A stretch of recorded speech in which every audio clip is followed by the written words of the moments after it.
Hello students, welcome to my YouTube channel श्रेयसेठ classes.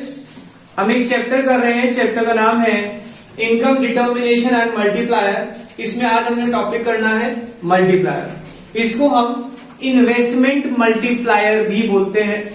बेटा investment multiplier या multiplier का जो सिंबल है दैट इज के।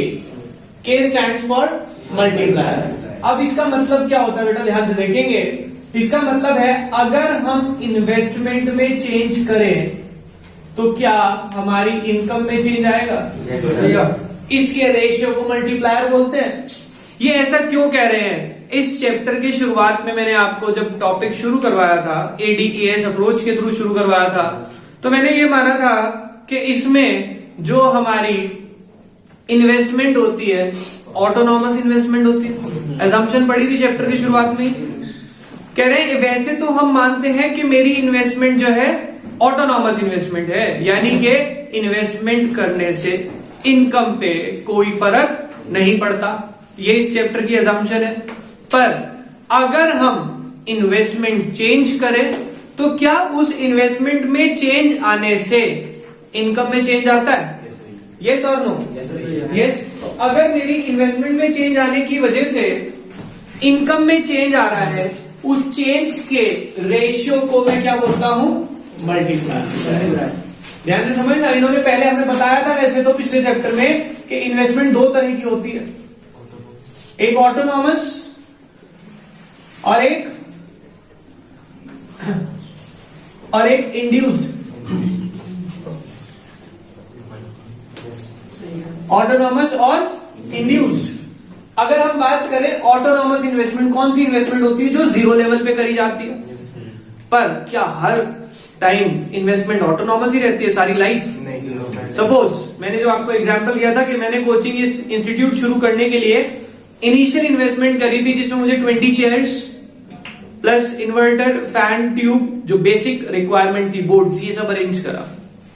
वो जो इन्वेस्टमेंट थी, उस इन्वेस्टमेंट को इनकम से कोई मतलब नहीं था।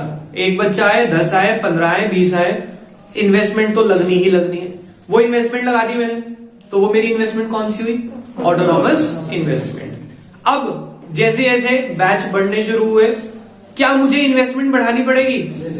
तो मेरी जो इन्वेस्टमेंट मुझे बढ़ानी पड़े with the motive of increase profit बढ़ाने के मोटिव से, उस इन्वेस्टमेंट को मैंने इंड्यूस इन्वेस्टमेंट बोला था। और जब मैं इन्वेस्टमेंट बढ़ा रहा हूं ये सोच के कि मेरी इनकम बढ़ेगी, उसको मैं क्या बोलता हूं? मल्टीप्लायर। तो multiplier is the ratio of increase in income due to increase in investment. Formula समझ आया? पढ़ते हैं क्या लिखा है डेफिनेशन में। Multiplier is the ratio of increase in national income due to increase in investment. Increase in national income due to increase in investment. Formula multiplier is equal to change in income upon change in investment. Suppose additional investment is 4,000 crores in an economy generates an additional income of 16,000 crores. The multiplier will be 16,000 upon 4,000 is equals to 4. Is it okay? Yes, sir. समझ आ गई बात? कह रहे हैं multiplier and MPC are directly related to each other. इधर देखते हैं बेटा ऐसा कैसे लिख दिया इन्होंने। मल्टीप्लायर का फॉर्मूला हमने पढ़ा, change in income due to change in. MPC का फॉर्मूला क्या होता है? ध्यान से समझेंगे। Change in consumption due to change in income. ये पढ़ा था हमने। जिस बच्चे ने नहीं पढ़ा था वो अब समझ ले। एमपीसी मतलब इनकम में चेंज आने की वजह से जो कंजम्पशन में चेंज आएगा, उसके रेशियो को हम एमपीसी बोलते हैं। भाई मेरी इनकम बढ़ रही है तो कंजम्पशन बढ़ती है।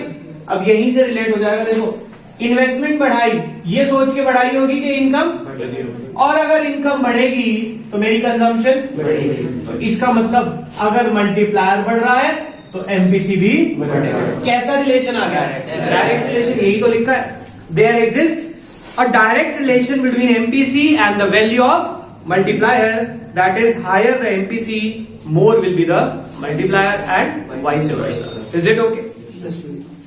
आगे देखो इन्होंने क्या लिखा है, बहुत सिंपल सी बात लिखी है। कह रहे हैं ये जो मल्टीप्लायर का कॉन्सेप्ट है ये एक रूल पे डिपेंड करता है। क्या रूल है वो? कि एक पर्सन का एक्सपेंडिचर दूसरे पर्सन की इनकम होता है। एक पर्सन का एक्सपेंडिचर दूसरे पर्सन की इनकम। बहुत सिंपल सी बात है, आप लोग फीस पे कर रहे हैं, आपके पेरेंट्स के लिए वो आपकी एक्सपेंस है, बट मेरे लिए वो मेरी इनकम। ये तो बहुत नॉर्मल सा रूल है। और कह रहे पूरा मल्टीप्लायर इसी के ऊपर बेस्ड है। देखो क्या लिखते हैं, the concept of multiplier is based on the fact that one person expenditure is another person income.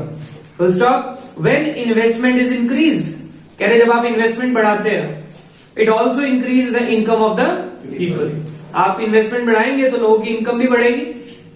समझ रहे हैं? मैंने इन्वेस्टमेंट करी, मेरा तो खर्चा है, पर जब मैंने इन्वेस्टमेंट करी तो कहीं से गुड्स लिए होंगे, कहीं से रॉ मटेरियल लिया होगा, कहीं लेबर रखी होगी, तो लोगों की इनकम तो बढ़ गई ना। मेरा खर्चा, दूसरों की इनकम। समझ आई बात? इन्होंने ये लिखा है, when investment is increase it also increase the income of the people and people spend a part of increase income on consumption. और जिसकी वो इनकम हुई होगी उसने उस इनकम का कुछ पोर्शन कंज्यूम किया होगा।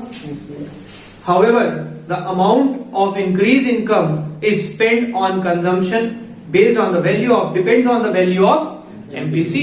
कह रहे जो इनकम बढ़ी है, अब उसमें से वो कितना खर्च करेंगे ये डिपेंड करता है कि उनका एमपीसी कितना है, मतलब वो कितना कंज्यूम करते हैं। In case of higher MPC, अगर आपका एमपीसी ज्यादा है, people will spend larger portion of the increased income on consumption. In such a case, multiplier will be higher. तो सिंपल सा रिलेशन दिखाया कि अगर आपकी इनकम बढ़ती है तो आपका मल्टीप्लायर भी बढ़ता है। Number 2, in case of low MPC, अगर आपका एमपीसी कम है, people will spend lesser portion of increased income, तो कम कंज्यूम करेंगे। In such a case, value of multiplier will be comparatively less. तो अगर एमपीसी कम, मल्टीप्लायर कम, एमपीसी ज्यादा तो मल्टीप्लायर ज्यादा। ये सिंपल सा सोल्यूशन दिया इन्होंने। अब हम इसको सीधा पढ़ेंगे इसके वर्किंग से। यस, पेज नंबर 8.11 मिला।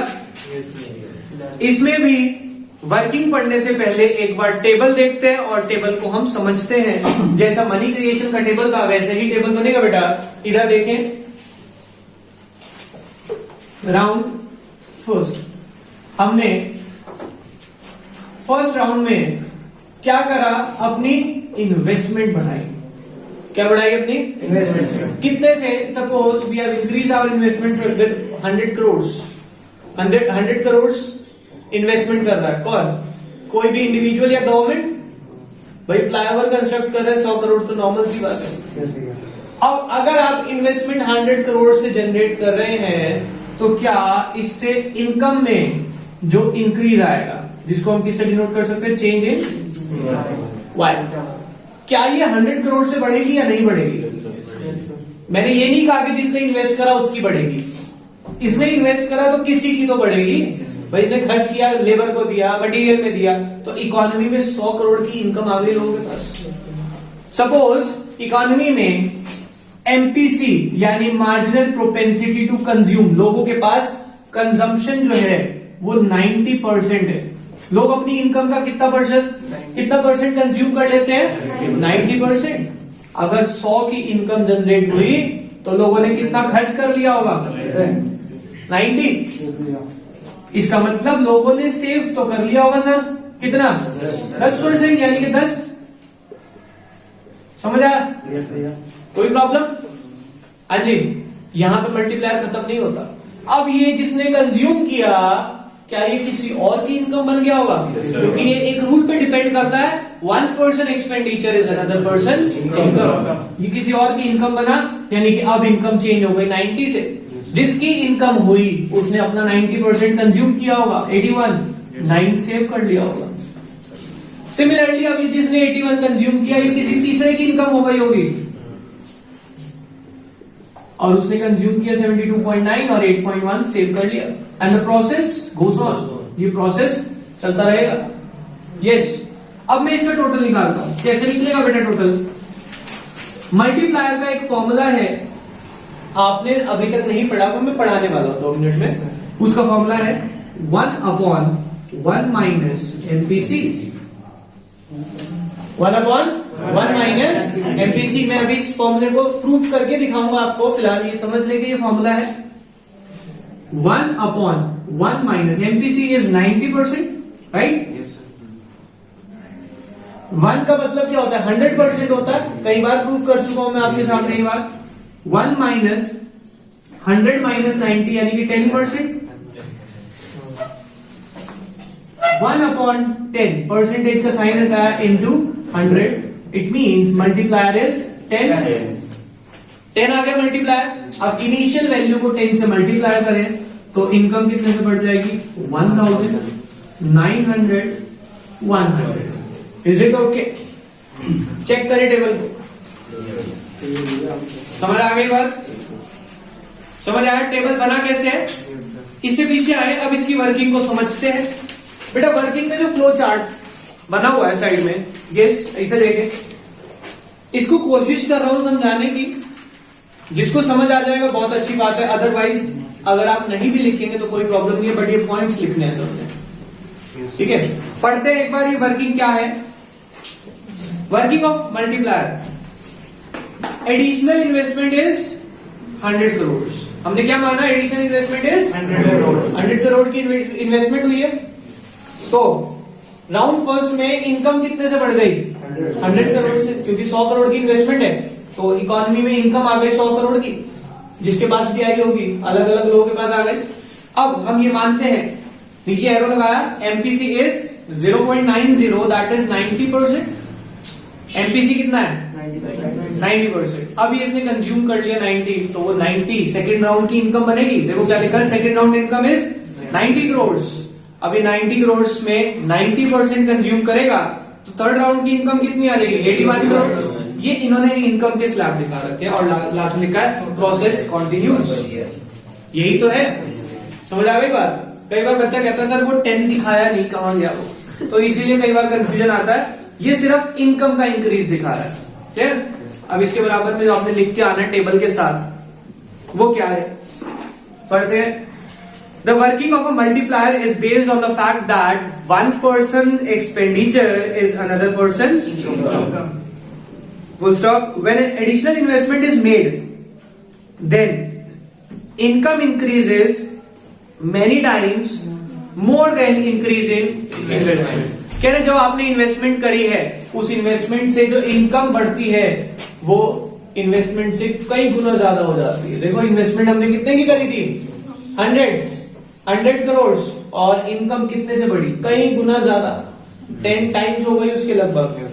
ठीक है, तो इनकम जो है कई गुना ज्यादा बढ़ जाती है, इसका मीनिंग है। Example, suppose additional investment of ₹100 crore, that is delta I, is made to construct a flyover. हमने एक फ्लाईओवर बनाने के लिए 100 करोड़ रुपए इन्वेस्ट करे। This extra investment will generate extra income of 100 crore in the first round. कह रहे ये जो इन्वेस्टमेंट करी 100 करोड़ की, इससे इनकम जनरेट होगी कितने की? 100 करोड़ की in the first round, but this is not the end of the story. कह रहे 100 करोड़ की इनकम आ गई, यहां बात खत्म नहीं होती। If MPC is assume to be 90%, अगर आप एमपीसी 90% मान रहे हैं, then recipient of this additional income will spend 90% of 100 crores, that is 90 crore on consumption expenditure, and remaining amount will be saved. कह रहे हैं 100 का 90 वो कंज्यूम कर लेगा और रिमेनिंग वो सेव कर लेगा। That is, it will increase the income by 90 crores in the second round. Second round में इनकम कितनी हो जाएगी? 90 crores. In the next round, 90% of 90 crore, that is 81 crore, will be spent and remaining will be saved. और आगे लिखेंगे and the process goes on. समझ आ गई बात? तो आपका ये मल्टीप्लायर का आंसर है वो इतना रहेगा, साथ में एक बनेगा इसका ग्राफ। अब देखिए बेटा ग्राफ कैसे बनेगा।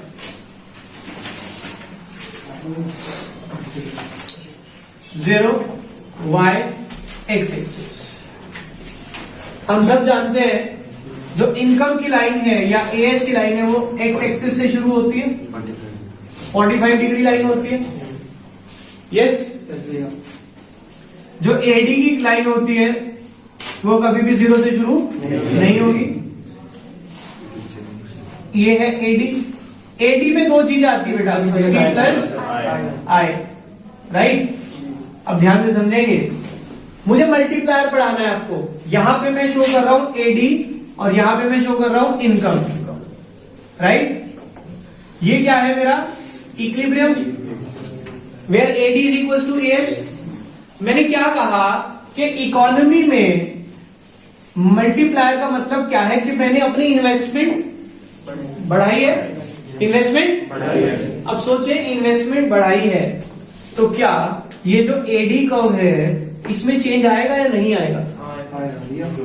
ये AD is equal to C plus I, ये कौन सी आया है, कौन सी आई है इसमें? ऑटोनॉमस। इसमें इन्वेस्टमेंट कौन सी है? जो मैंने 0 लेवल पे लगाई थी वो वाली आई है ना। अब मुझे इन्वेस्टमेंट बढ़ानी है तो मेरी इन्वेस्टमेंट जो बढ़ेगी इससे क्या होगा, मेरा AD का ऊपर की तरफ मूव होगा। ये आ गया मेरा AD1। अभी AD1 क्या है? C प्लस आई प्लस डेल्टा आई, C प्लस आई प्लस यानी कि जो डिफरेंस आया, ये डिफरेंस किसके बराबर है? डेल्टा आई। ठीक है। अब ये डेल्टा आई की वजह से जो मेरा इक्विलिब्रियम है वो E1 पे आ गया। और देखें आप, जो मेरी इनकम पहले OY थी वो इनकम ऑटोमेटिकली OY1 से OY2 हो गई। क्यों? देखो खुद सोचो, इन्वेस्टमेंट बढ़ी तो इक्विलिब्रियम ऊपर की तरफ शिफ्ट हो गया, और इक्विलिब्रियम शिफ्ट होने का मतलब है इनकम ऑटोमेटिकली बढ़ जाएगी। ये तो शो हो गया चेंज इन इन्वेस्टमेंट, और ये क्या शो हो जाएगा? Change in income. ये क्या आ जाएगा? Change in. और यही मुझे मल्टीप्लायर में शो करना है कि इन्वेस्टमेंट बढ़ते ही इनकम भी बढ़ गई। समझ आ गया? ग्राफ बहुत सिंपल है अगर समझ में आए तो। यस, चेक कर ले आप एक बार। पेज नंबर 8.13 ये आपका डायग्राम बना है। Is it okay? कोई प्रॉब्लम? एक बार इसकी फोटो क्लिक कर। यस बेटा, देखो नेक्स्ट टॉपिक जो हम पढ़ रहे हैं that is algebraic relationship between MPC and multiplier. ध्यान से देखेंगे बेटा, अगर हम किसी बिजनेस फॉर्म के हिसाब से सोचे या किसी प्रोजेक्ट के हिसाब से सोचे तो जो इनकम होती है उस इनकम को या तो उस प्रोजेक्ट में हम कंज्यूम कर लेते हैं या फिर इन्वेस्ट कर लेते हैं। बेटा मैंने हाउस होल्ड के हिसाब से नहीं कहा, एक बिजनेस फॉर्म जो उसकी इनकम होती है, जितना बिजनेस फॉर्म कमाते हैं वो क्या करते हैं ज्यादातर, या तो उसे कंज्यूम कर लेंगे या फिर उसको बिजनेस में ही री इन्वेस्ट कर देते हैं। अब ये जो इनकम होती है, इस इनकम में अगर चेंज आ रहा है तो उस चेंज इन इनकम को या तो वो चेंज कंजम्पशन में कर देते हैं या फिर उससे चेंज इन इन्वेस्टमेंट कर देते हैं। मेरी इनकम अगर बढ़ी और मैं अपने इंस्टीट्यूट के हिसाब से सोचूं, मैं उस इंक्रीज इनकम को क्या करता हूं, या तो यहीं पे कोई बेटर सर्विसेज प्रोवाइड करने की कोशिश करता हूं या फिर जो मेरा रूटीन का खर्चा हो रहा है लाइक इलेक्ट्रिसिटी बिल, रेंट, वो सब पे कर देता हूं। तो या तो वो चेंज कंज्यूम कर लेता हूं या उस चेंज को इन्वेस्ट कर देता हूं। ठीक है। अब मैं अगर यहां पे करूं divide the equation by delta Y, we get, हमें क्या मिलेगा, delta Y upon delta Y is equal to delta C upon delta Y plus delta I upon delta Y. This is 1, this is MPC। याद है? Change in consumption due to change in income. ये क्या है? Multiplier का formula क्या था बेटा, ध्यान से सोचना। Multiplier is equals to change in income upon change in investment. ये था ना फॉर्मूला, याद है? अभी करवाया था। यहां पे क्या है, डेल्टा आई ऊपर है, डेल्टा वाई नीचे। रेसिप्रोकल हुआ वर्सन मल्टीप्लायर का। हमने छोटे होते हुए मैथमेटिकली ये समझा था कि अगर न्यूमरेटर को डिनोमिनेटर बनाना है और डिनोमिनेटर को न्यूमरेटर बनाना है तो हम क्या करते हैं, इसको 1 से डिवाइड कर देते हैं। तो प्लस 1 अपॉन, इसको 1 से डिवाइड करूंगा तो क्या आ जाएगा, delta Y upon delta I, reciprocal हो जाएगा इसका। अब ये क्या बन जाएगा, 1 plus MPC plus 1 upon multiplier. ये समझ आया? कोई प्रॉब्लम? अब ध्यान से देखिए बेटा, मैं इसको इधर डालू, 1 minus MPC is equals to 1 upon multiplier. कोई प्रॉब्लम? हाँ जी। अब इसको इधर जाके मल्टीप्लाई कर दो, multiplier bracket 1 minus MPC is equal to 1। कोई problem? Multiplier is equal to 1 upon 1 minus MPC. This is the formula. मैं कह रहा था मल्टीप्लायर का एक और फॉर्मूला आपको डिराइव करके दिखाऊंगा। ये फॉर्मूला था वो जो मैंने यूज किया था, multiplier is equal to 1 upon 1 minus MPC. Check करें, ये आपको 8.9 पे रिलेशनशिप दिया है। Is it okay? हाँ जी, समझ आ गया बेटा? देखिए, मल्टीप्लायर का एक फॉर्मूला ये रहा आपके पास, मल्टीप्लायर का दूसरा फॉर्मूला। अभी एक चीज और समझेंगे बेटा, हमने पढ़ा था पिछले चैप्टर में MPC plus MPS is equal to 1। भाई जो मेरी इनकम होगी या तो मैं कंज्यूम कर लूंगा या फिर मैं, और जो मेरी इनकम है उसे मैं 100% मानता हूँ। जितना मैं कमा रहा हूँ 100% है, उस 100% को या तो कंज्यूम करेंगे या फिर यहां से मैं एमपीएस की वैल्यू निकालता हूँ। MPS is equal to 1 minus MPC. ये रहा 1 माइनस एमपीसी। क्या इसे एमपीएस लिख सकता हूँ? जी, इसको हम बहुत आराम से एमपीएस लिख सकते हैं, क्योंकि यहां से डिराइव हो गया 1 minus MPC is equal to. तो हमारा तीसरा फॉर्मूला बना multiplier is equal to 1 upon. ये तीसरा फॉर्मूला मल्टीप्लायर का। Is it okay? Page number 8.10 पे चेक करो, तीनों फॉर्मूले दिए हुए आपको मल्टीप्लायर के।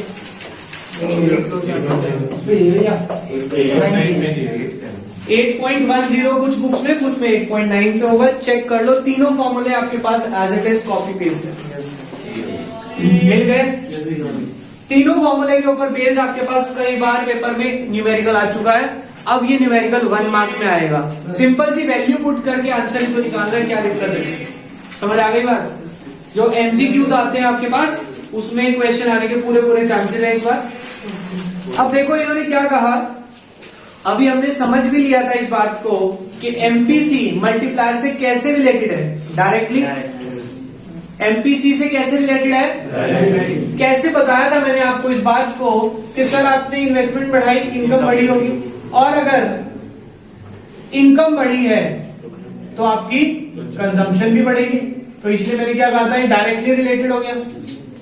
अब सोचो, इनकम बढ़ी, कंजम्पशन बढ़ी, तो सेविंग बढ़ेगी कम होगी?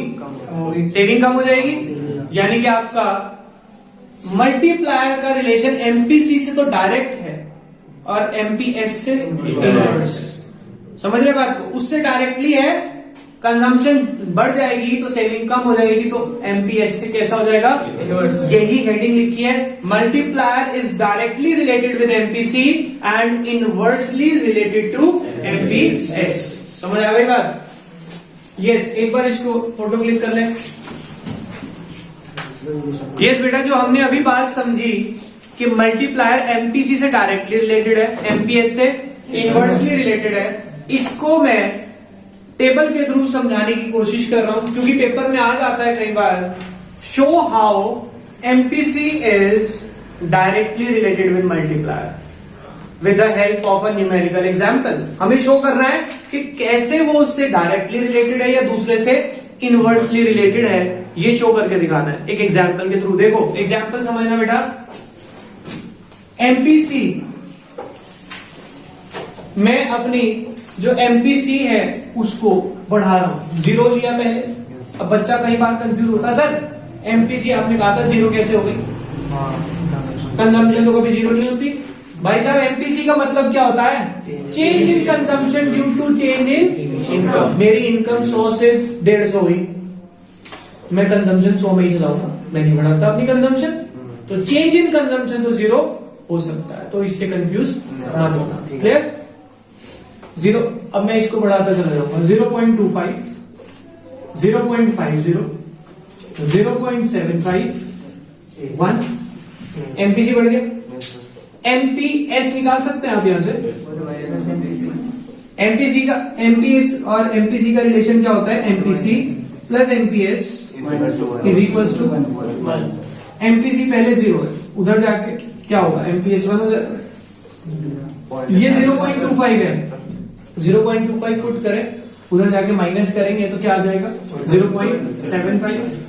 0.50 0.250 ये तो समझ आ गया। तो मल्टीप्लायर का फॉर्मूला लगा, multiplier is equals to 1/1 minus MPC या 1/एमपीएस, एक ही बात है, कुछ भी पुट कर ले। 1/1 1/0.75 वैल्यू पुट करके देख लेते हैं। 1/0.75 डेसिमल हटाया इंटू 100 3/4, तो इसको हम डिवाइड करेंगे 1.33 0.50 अपॉन 1/एमपीएस 1/0.5 डेसिमल हटाया इंटू 10, एक ही तो है, 5 1 2, तो आंसर आया 2। 1/0.25 डेसिमल हटाया इंटू 100 4 1/0 इंफिनिटी। सॉल्व नहीं हो सकता ना ये, समझ आ गई बात। तो इसका मतलब देखो, अगर मैंने एमपीसी बढ़ाया, मल्टीप्लायर 1 1.3 2 4 इनफाइनाइट बढ़ता जा रहा है, हो गया रिलेशन पूरा डायरेक्टली रिलेटेड। और एमपीएस अगर कम होता जा रहा है, मल्टीप्लायर बढ़ता जा रहा है, ये हो गया इनवर्स रिलेशन का एग्जाम्पल। तो आपके पास कोई भी एग्जाम्पल पूछा जाए कि डायरेक्टली है इनवर्सली है, टेबल ये रहा आपके सामने। आ गई बात समझ। अब इन्होंने आगे एक क्वेश्चन पूछा है बेटा, जो मुझे थियोरेटिकली याद करना पड़ेगा कि मल्टीप्लायर कम से कम कितना हो सकता है। मल्टीप्लायर यहां से देखो, कम से कम कितना है 1, और ज्यादा से ज्यादा इंफिनिटी। यही है उसकी मिनिमम और मैक्सिमम वैल्यू। चेक कर लो आप उसे। Yes sir. Maximum value of multiplier is infinity, और उधर क्या लिखा है, minimum value of multiplier is 1। Is it okay? Now our chapter is over, बाकी करेंगे नेक्स्ट क्लास में। अभी के लिए